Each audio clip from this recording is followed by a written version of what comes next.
Hey, what's going on guys, it's Lewis here for a new video, and in today's video we've got something very special. I've been waiting a month now since I ordered it for it to be delivered, and it's finally here.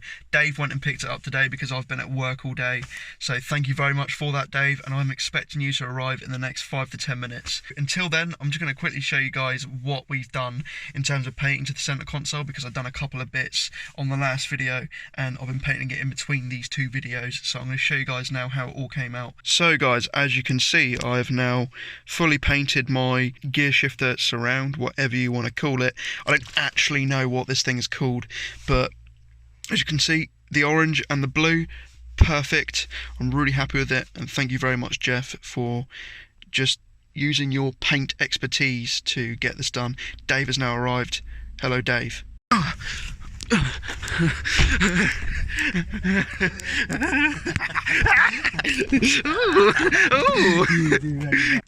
Mystery package. Oh my god, that looks good. What do we have here? We've got stickers. Are they stickers? I don't know. Not interested right now. We've got some bits here. We've got lots of nuts and bolts and washers and stuff which we're going to need to use later on.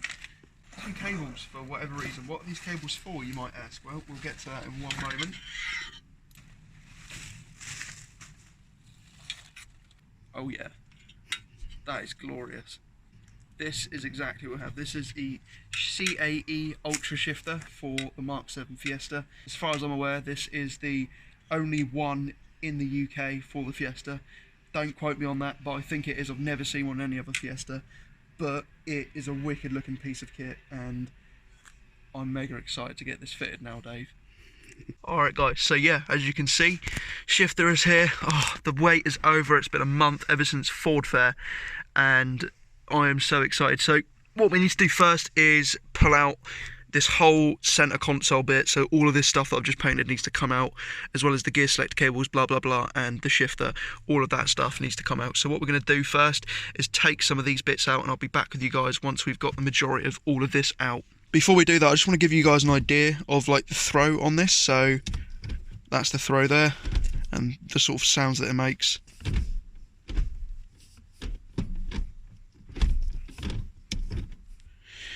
Obviously broken reverse lockout, because I'm an idiot, and when I took the gator off I broke the reverse lockout literally yesterday, so that is now my reverse lockout. So yeah, I'll be back with you guys in a bit. Alright guys, so while we figure out how to get all these trim pieces off, I'm going to get my mold grips and take off the selector cable for this gear, and probably take off any other selector cables that I can see, and take them out of the engine bay as well, get it all ready for tomorrow. So I'm going to do that now. Basically, I've taken all of the trim off now, so it's just a lot of clips and screws and stuff that's annoying to record, but we've also gotten off the actual shifter setup itself, and the way we got that off is 4 nuts which are threaded onto these bolts here that are actually, I believe, welded into the car. And then what you want to do is get yourself some mold grips, and this literally just pulls off, it rags off. These things here, all the same, 2 flat heads underneath, force it off, but these two are actually just bungs, so you just want to pull them off of the actual shifter itself. And then, well, we need to take the cables out next. Yeah, it could be a little bit of a fucking squeeze, but you'll get it out anyway. Alright guys, so it's day 2 of the installation. Basically, from what we done yesterday, we took all the bits of the interior out. What we're doing now is getting the shifter. We need to get the linkages off of the gearbox, so we're going to be doing that now. I'll show you guys where we're at, and yeah, so as you guys can see, we have to take the whole battery out to get good access to the gearbox. We also need to take this off eventually, which is an absolute nightmare trying to get this thing off. It's like literally stuck on, but the induction has to come off as well. So after this is all off, we should have pretty decent access to what we want to be getting to. The ECU holder and the battery and everything's all out now. We've already got one linkage off. Thank you, Dave. Just too quick with this stuff, man. That one's got to come off as well, and then we need to pop them off there. They literally just rag off, and then we can continue our adventure. So the old shifter linkages are out of the car now.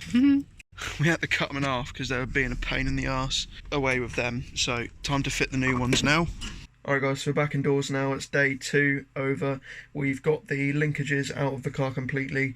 The issue that we're having now is that we need to get the new ones in, and the reason why we can't get them in right now is because there's a rubber grommet not allowing us to get it into the car. So we've done a little bit of research and managed to find out why that is, so I'm going to show you guys now. So this is the way we should have taken them out. We should have popped these out, but obviously we didn't. We just cut them off because they're going in the bin. But this right here is what is stopping us from getting it physically, like, allowing it to go through the car. It's kind of hard to explain, but I'll show you guys what I mean. Just bear me 1 second. There's a slightly better picture here, so as I scroll in, it's very evident now that this is on the outside of the car. This is the rubber grommet which we're having the issues with, and there is a plate right here as well which we need to unscrew bits off of. So first bit has had its bit unscrewed already, so the next bit we need to move up to this one, take this off, and then this whole unit should come out from the inside of the car theoretically. Alright guys, so it's the next day and we are making progress now. Basically, the car is up on ramps. Thank you very much, Lee next door, for lending me his ramps and allowing me to use some of his tools. So what we're doing today is getting the heat shield off, and I'm going to show you guys now what the problem was, and then we're going to be, well, we should be Gucci after that, and we should be smooth sailing after that, so I'll show you guys now. Under here, it's so hard to show you guys, but under there you can see sort of there's a bolt coming out. Now that's one of the bolts for the selector cable, sort of firewall rubber thingy. I need to get the other one out now, and then it should pop out. Alright guys, so far so good now. We're actually making a lot of progress today. Lewis has actually got some sort of dirt on him. I'll show you what the problem was. This bloody thing here, this is basically obviously what the linkages go through into the car, and this grommet here, which was the main issue. So that's all out now. We've fed the new cables through, and what we're going to be doing next is fitting the shifter and all the components that go to it, and then sorting out the cabling, and then sorting out everything up front as well down here. Alright guys, so neutral is now on, or this part of it. Go for it, Simon. Show us how it shifts. Oh yeah, look at that. Straight forward, all the way. All the way, baby. Oh, look at that, and back. Ooh!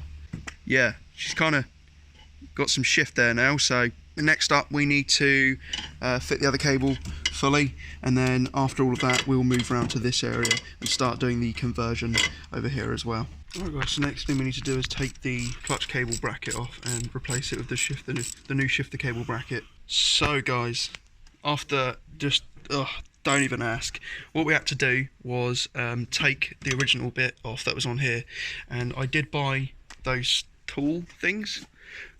This thing, bearing puller, it didn't even work, so in the end we had to take out the whole selector shaft out of the gearbox and essentially just grind the off, because it just didn't want to come off. This is the new one which is going on, so this is the whole new cable setup here, which looks gorgeous by the way, and it's taken us pretty much all day to do this, but we're pretty much there now. This guy's been helping as well. Fucking look at this guy. You're a legend. Your car's a piece of shit. Praise Jesus. Praise Jesus. Oh, who dropped the stink bomb? Did you just drop one? No. You f***ing liar. I genuinely didn't. They're in my pocket. Was that was you, wasn't it? That was you, wasn't it? What even me, mate? It was you! Have you been stealing my stink bombs? Nah. Sorry guys, someone just dropped the stink bomb and now I feel sick.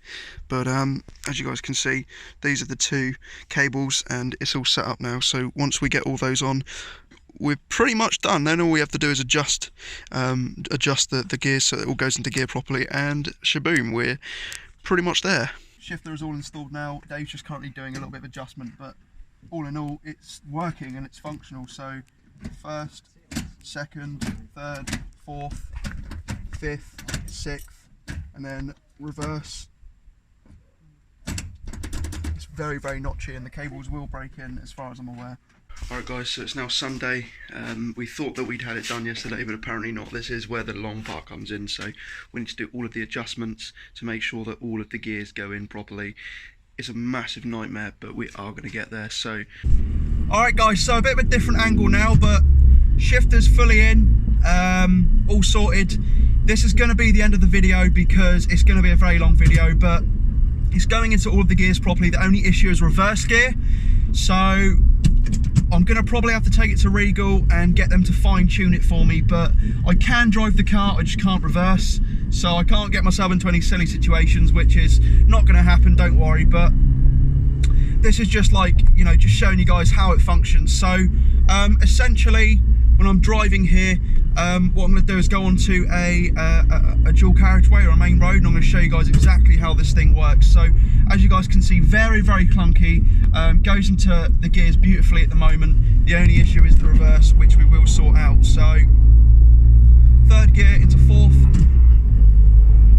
all right, fifth, sixth, yep. So third gear again, down to second,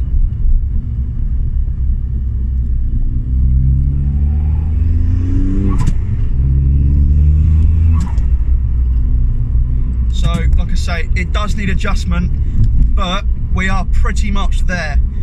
There's not a whole lot else that I can do now, I mean, other than get it properly adjusted, but this shifter is beautiful. I'll show you guys when we're going at full speed in a second. I'll show you guys how it all works, and then yeah, that's pretty much everything. So I will be back with you guys in a moment when we're on the dual carriageway, and I'll show you what it's like upon acceleration.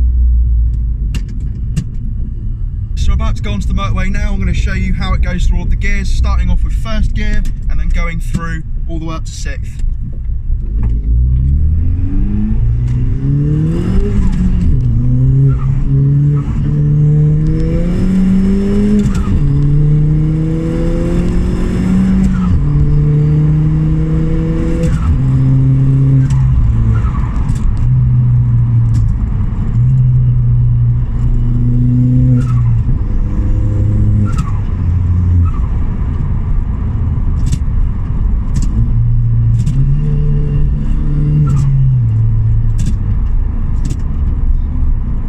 Extremely fast gear changes, feels beautiful, it's worth every single penny. I'm just going to conclude this video here because the shifter is now installed. It is going to need adjustments, and I will go over that in the next video that I do make on this. But all in all, it is such a fantastic piece of kit. The installation was not straightforward whatsoever, for me anyway, someone that isn't a mechanic. All of the instructions are in German as well, so we had to translate them, and they made no sense, so we had to do it all off sort of, you know, what goes where, and there's been a lot of thinking. It's been very stressful, but we are finally there where the car is drivable. There will be adjustments that need to be made, and I'm going to be going to professional to do that, because personally I don't want to mess about with that anymore. I don't want to ruin anything. It won't break, but it's just more a case of, you know, if I do one thing wrong with the adjustments, then I might have to start all over again, and it takes the mick. But all we need to do is adjust it to the point where it gets into reverse properly, and the car will be fully drivable. But I'm going to take that to Regal, because I want them to give it a go, because at the end of the day, they know exactly what they're doing. They've done this before, and we have no idea. We're just amateurs. So yeah, all in all, it's probably the best mod that I've done to my car so far. It feels beautiful to shift with, I'll tell you, and when it's fully adjusted, it's only going to feel even better. It's lovely position to the steering wheel, and it just, yeah, it feels amazing. Quick shifts, ultra quick shifts, and it's not so much the fact that it's a shorter shift, it's the fact that you can just shift so quickly. You don't have to worry about, you know, mazing it in. You literally push up from second, it will go into third. Same with fourth to sixth, fourth to fifth, it will just go straight up. It is absolutely amazing. So I hope you guys enjoyed this video. It was a very long video, I know. Might not be able to get this up till next week. I don't know when I'll be able to get this video up, but I'm going to try and get on editing it ASAP. I'm extremely knackered now. It's been a very long 3 or 4 days of constantly doing this. I haven't actually moved out of my house physically, really, apart from well, I haven't moved at all actually. So yeah, that's everything for this video, guys. You enjoyed it, very different one, and yeah, till next time, guys, you stay frosty, and I'll see you in the next video. Goodbye.